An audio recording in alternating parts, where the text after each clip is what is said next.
Hoy! Congressman! Mga gago kayo! Harapin niyo ako! Pero ngayon, hindi ko hamunin na suntukan yung Speaker of the House.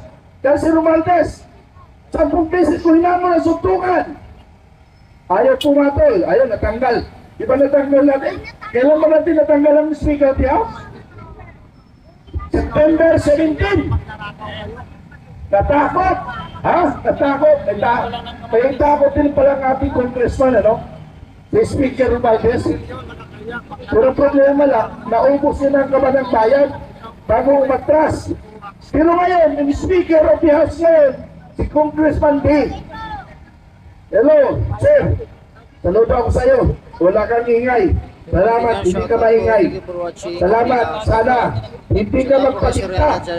Dapat ikaw ay may tunay na may dignidad, may kredibilidad na gampanan mo ang iyong tungkulin bilang isang tagapagsalita ng Congress.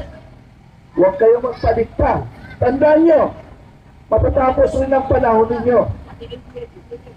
Magkita-kita tayo. Kaya nga sabi ko, sa Philippine National Police at saka sa Armed Forces of the Philippines, magre-retire din kayo. Magre-retire kayo, sana parindigan nyo, may credibility kayo mga commanders. Mayroon kayong tinatawag na commander's discretion. Ano ba yung commander's discretion? Ibig sabihin, pag alam mo mali, huwag mo sundin. Hindi ka naman papatayin dyan eh.